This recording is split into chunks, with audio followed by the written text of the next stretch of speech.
Assalamualaikum dan selamat sejahtera. Nama saya Muhammad Hadif bin Muhammad Aris. Abstrak tajuk kajian ialah akhlak sebagai seorang pendidik.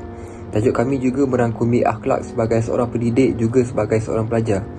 Objektif kajian yang digunakan ialah menerangkan konsep akhlak dalam pendidikan menurut Islam dan kesan pengabaian akhlak sebagai seorang pendidik terhadap pembangunan sahsiah diri pelajar.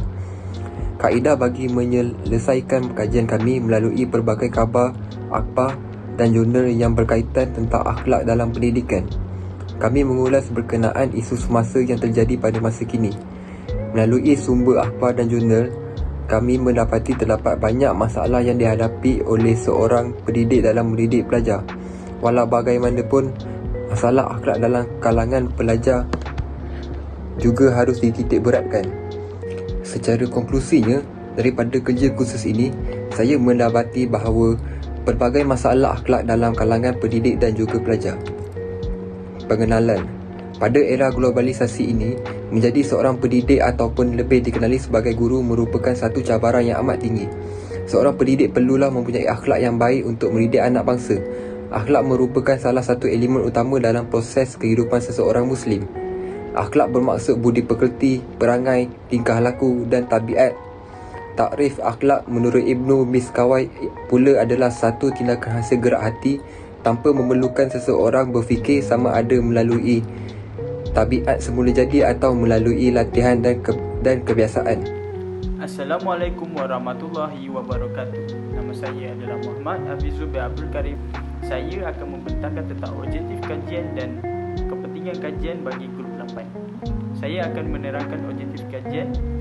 Yang pertama, objektif kajian kami adalah menerangkan konsep akhlak dalam pendidikan menurut Islam. Objektif kajian kami yang kedua adalah untuk mengkaji isu semasa dalam bidang pendidikan yang berkaitan akhlak. Untuk objektif kajian kami yang terakhir adalah untuk menjelaskan kesan pengabaian akhlak sebagai seorang pendidik terhadap pembangunan sahsiah diri pelajar. Seterusnya, saya akan menerangkan tentang kepentingan kajian kami. Dalam kepentingan kajian kami mendapati dalam sejarah peradaban manusia telah membuktikan bahawa pendidikan yang berteraskan prinsip agama berjaya memperkembangkan tamadun manusia secara umumnya dan tamadun Islam secara khususnya. Kewujudan tamadun kegemilangan ilmu dan pendidikan semasa pemerintahan Islam telah banyak membuktikan betapa relevannya pendidikan Islam yang berasaskan ilmu wahyu dan disokong oleh ilmu akal. Begitu juga penekanan Islam kepada pendidikan secara bersepadu mampu mencetuskan keperadaban dan membentuk modal insan dinamik yang benar-benar mantap dari segi ilmu, iman, akhlak dan juga amal. Pendedahan Islam dalam pendidikan akhlak sangat menekankan kepada penanaman akidah dan rohani. Ini kerana akidah merupakan teras Islam yang utama. Kepentingan akidah dalam Islam mampu diperlihatkan melalui nas-nas Al-Quran dan hadis yang berkaitan pembentukan akhlak dan akidah atau iman. Misalnya, menurut riwayat Imam Ahmad, orang mukmin yang paling sempurna imannya ialah yang paling baik akhlaknya. Dan menurut Sahih Al-Bukhari, tidak sempurna iman seseorang itu sehingga dia mengasihi saudaranya sebagaimana dia mengasihi dirinya sendiri. Terima kasih. Assalamualaikum, salam sejahtera. Nama saya Muhammad Kairul Azhar bin Nasir dan saya akan membentangkan tentang akhlak sebagai medium penting dalam pendidikan. Yang pertama adalah guru pula menjadi golongan yang paling utama bagi membentuk akhlak selain ibu bapa.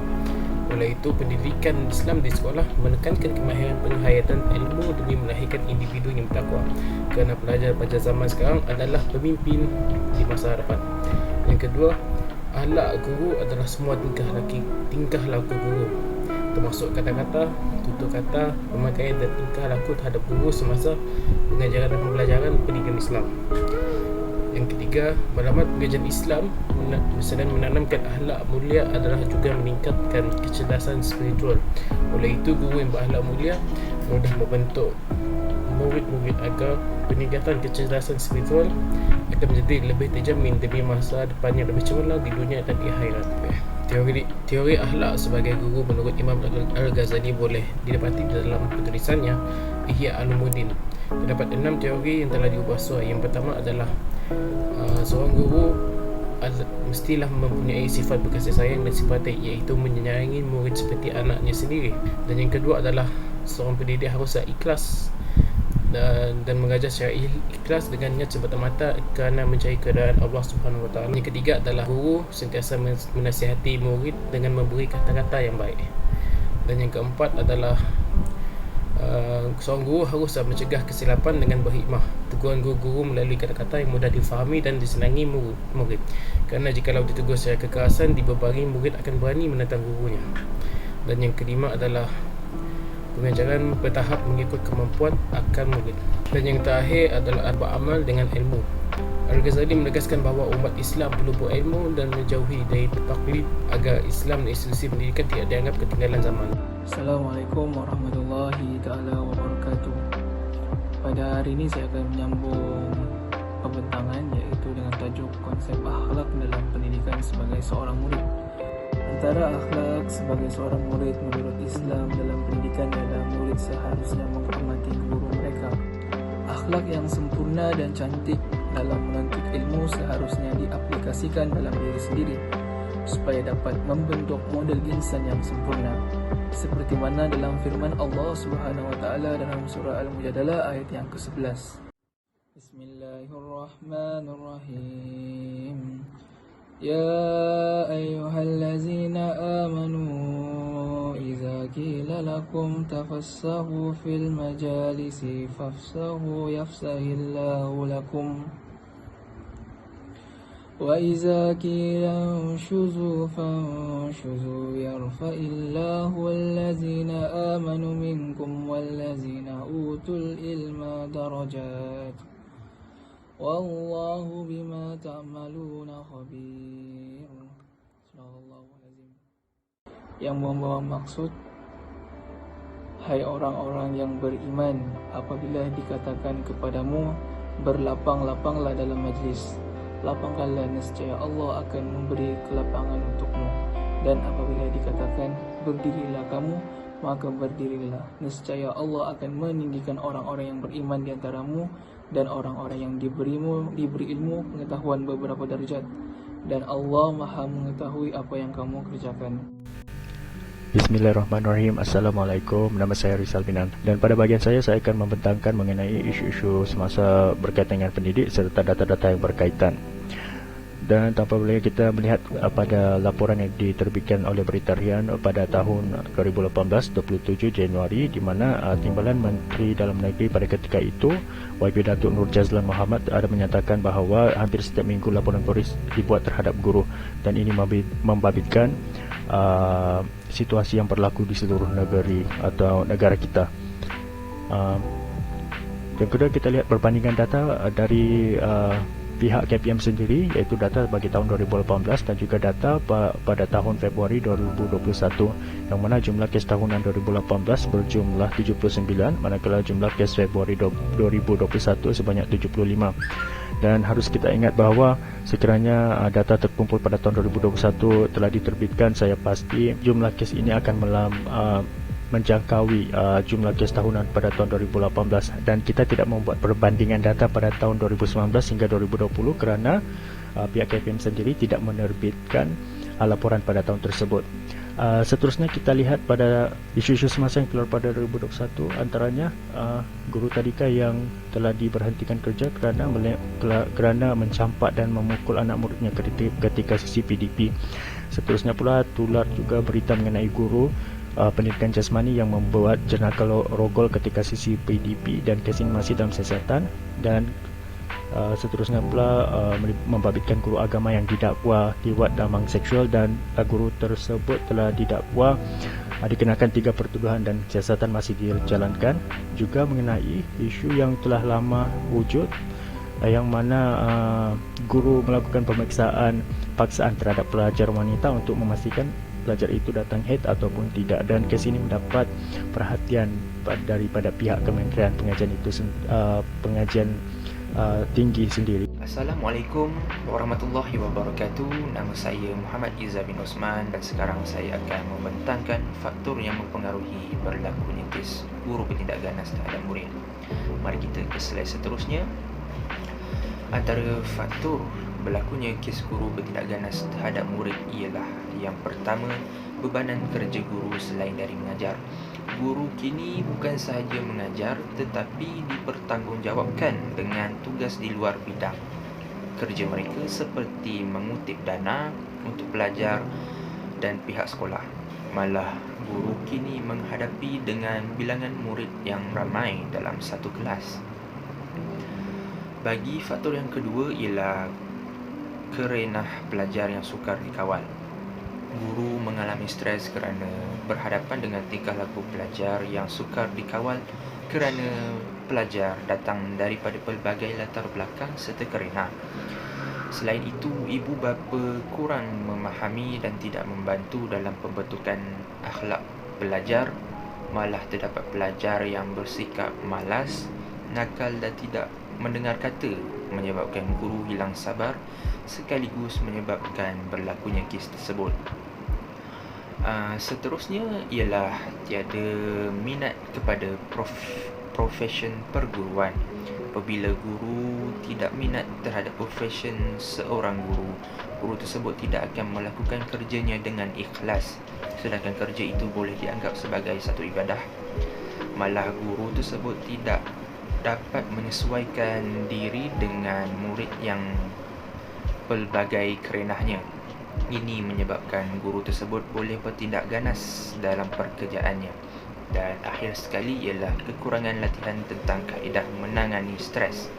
Dalam kalangan guru juga boleh menyebabkan stres menjadi ancaman kepada profesi seorang guru, sekaligus mendorong kepada berlakunya perkara tersebut. Guru menjadi stres terutamanya ketika pandemik COVID-19 melanda, di mana guru terpaksa menyesuaikan diri dengan norma dan SOP baru yang telah ditetapkan bagi menjamin keselamatan diri dan juga muridnya. Assalamualaikum, saya Muhammad Azman bin Sunyab ingin meneruskan pembentangan ini di bawah topik kesan pengabaian akhlak pendidik terhadap diri pendidik. Sebelum itu, kita perlu mengetahui apakah itu pendidik. Pendidik adalah seseorang yang menjalankan tugas untuk mendidik sesebuah masyarakat. Tugas pendidik sangat mulia dan sentiasa diyakini sebagai orang yang memiliki ketinggian ilmu, akhlak dan tingkah laku. Antara kesan pengabaian pendidik adalah terhadap dirinya ialah: yang pertama, misi golongan pendidik sukar dikecapi. Menurut artikel Guru sebagai Pendakwah menyatakan, pendidik hendaklah memantapkan peranan mereka untuk mencurahkan ilmu kepada murid. Jika akhlak seorang pendidik itu hilang, maka ianya merencatkan misi golongan pendidik itu. Yang kedua, dapat merosakkan iman diri seorang pendidik itu. Di dalam sesebuah hadis, Abu Hurairah berkata, Rasulullah pernah ditanya mengenai hal yang paling banyak menyebabkan seseorang masuk syurga. Baginda menjawab, takwa kepada Allah dan berakhlak mulia. Justru ketiadaan akhlak di dalam diri itu boleh menyebabkan iman seseorang itu rapuh. Yang ketiga, boleh merosakkan imej dan kehidupan diri pendidik. Kerosakan imej itu terjadi apabila masyarakat menunding jari kepada golongan pendidik yang telah berbuat jenayah. Jelaslah di sini bahawa imej golongan pendidik itu tercalah dan kehidupan itu menjadi kelam apabila golongan pendidik dikenakan tindakan undang-undang yang menyebabkan nama baik diri sendiri itu rosak. Yang terakhir, martabat golongan pendidik direndahkan. Menurut artikel Guru sebagai Pendakwah, para pendidik mempunyai ketinggian profesion berbanding dengan profesi lain. Maka di sini telah membuktikan pengabaian akhlak diri pendidik boleh menjatuhkan martabat golongan pendidik. Sekian, terima kasih. Assalamualaikum, nama saya Muhammad Syafiq bin Muhammad Syah. Di sini saya ingin membentangkan tentang kesan pengabaian akhlak sebagai pendidik terhadap diri murid. Sebelum meneruskan dengan lebih lanjut, apakah yang dimaksudkan dengan akhlak? Akhlak ialah suatu sifat yang tertanam dalam jiwa yang daripadanya timbul perbuatan-perbuatan dengan mudah tanpa memerlukan pertimbangan terlebih dahulu. Menurut Jurnal Keberkesanan Pendidikan Akhlak di Sekolah Menengah Kebangsaan di Seremban Negeri Sembilan, pendidikan akhlak merupakan salah satu bidang yang penting dalam pendidikan Islam. Pendidikan Islam adalah untuk menghasilkan Muslim yang berilmu, beriman, berketerampilan, beramal soleh, beradab dan berakhlak mulia berdasarkan Al-Quran dan Al-Sunnah. Antara kesan pengabaian akhlak sebagai pendidik terhadap diri murid ialah: yang pertama, sesiah diri murid akan berkurangan. Jika seseorang guru gagal memahami tugasannya sebagai pendidik, tidak ada disiplin diri tinggi, kurang nilai kasih sayang dalam diri. Bayangkan bagaimana anak murid yang dibentuk daripada nilai personaliti yang lemah ini. sudah pasti anak berkenaan tidak dapat membesar bersama sosial diri yang tinggi, sebaliknya menjadi orang tercorot dalam pencapaian hidup mereka. Yang kedua, nilai kepribadian Islam murid akan pudar. Sekiranya nilai kepribadian Islam dalam diri semakin pudar, ini boleh menjadikan salah satu punca mereka mudah terpengaruh dengan budaya luar yang negatif. Seperti isu gadis Melayu Islam bertudung yang mencetuskan kontroversi apabila rakaman mereka dipeluk dan dicium oleh artis K-pop terbesar di internet pada beberapa tahun dahulu. Dan yang terakhir, melahirkan individu yang mempersoalkan sistem-sistem Islam. Menurut jurnal Kesan Penekaan Terhadap Pendidikan Sekular, mereka menganggap nasionalisme, patriotisme dan demokrasi kapitalisme sebagai pemikiran yang benar, sehingga tidak kelihatan lagi pemikiran lain di dalamnya, apatah lagi pemikiran Islam. Malah ada yang menganggap bahawa kembali kepada Islam itu memberi makna kembali ke zalan silam yang mundur. Assalamualaikum, nama saya Muhammad Suirfan. Saya akan membentangkan mengenai kesan pengabaian akhlak dalam kalangan pendidik terhadap masyarakat. Jadi poin pertama saya ialah gagal membagikan kesedaran tentang kepentingan ilmu pengetahuan dan pendidikan kepada masyarakat. Sebagai contoh, kesedaran ini amat penting untuk meninggikan lagi taraf sosial ekonomi dan lebih-lebih lagi pengetahuan mengenai ilmu-ilmu yang ada di bumi ini supaya umat Islam disegani dan dihormati oleh umat lain. Tanpa ilmu yang betul, umat Islam akan dipandang rendah oleh umat yang lain. Yang kedua, kejahilan dan maksiat akan berleluasa. Sebagai contoh, hasil didikan yang salah akan mengakibatkan pergaulan bebas antara lelaki dan perempuan, minuman arak dan judi dan lain-lain. Hal ini akan mengakibatkan amalan masyarakat jahiliah sebelum kedatangan Islam akan kembali akibat pengabaian akhlak dalam kalangan pendidik. Yang ketiga, para pendidik akan dipandang negatif. Hal ini semestinya akan berlaku sekiranya seorang pendidik yang berkelakuan tidak bermoral melakukan perkara-perkara keji. Sebagai contoh, mencabul anak murid itu sendiri ataupun memukulnya tanpa alasan yang munasabah. Hasil dari perbuatan ini akan mengakibatkan nilai seorang pendidik akan jatuh dan akan mengaibkan sesebuah sekolah. Dan yang terakhir ialah akan membantu gerak kerja sekolah. Contohnya, aktiviti-aktiviti co-curriculum juga tidak akan berjalan dengan lancar tanpa kehadiran guru untuk membangkitkan khidmat, nasihat dan panduan berguna kepada persatuan dan kelab.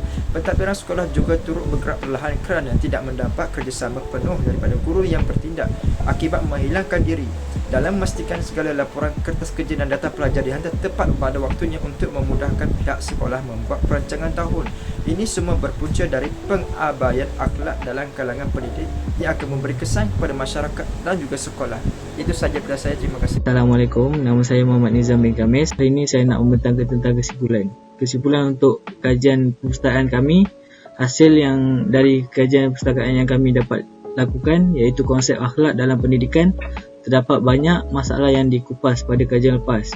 Okay, salah satu contohnya, murid tahun 1 cedera ditampar guru dan guru bertindak kasar pada kanak-kanak di tadika. Sebenarnya kami dapat kupas banyak masalah lagi. Ini antara dua contoh yang relevan lah di Malaysia.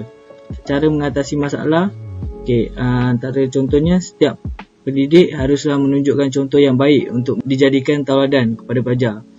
Guru merupakan qudwah hasanah atau role model terbaik kepada pelajar. Maksudnya jikalau guru baik, maka pelajarnya juga baik. So, pelajar yang sentiasa memerlukan bimbingan dan panduan perlu dididik dengan pendekatan. Contohnya, penuh kasih sayang, ikhlas, nasihat, pengajaran bertahap dan mencegah kesilapan secara berirma. Maksudnya di sini, guru perlu mengajar seikhlas hatinya, dan yang ketiga tu menasihat pelajar jikalau pelajar bermasalah, dan yang keempat, pengajaran bertahap ini, jikalau pelajar itu kurang faham, mengajar pelajar mengikut tahap mereka. So, yang kelima, mencegah kesilapan secara berhikmah. Mencegah kesilapan secara berhikmah ini, jikalau pelajar membuat salah, betulkan pelajar secara berhikmah dan menasihati.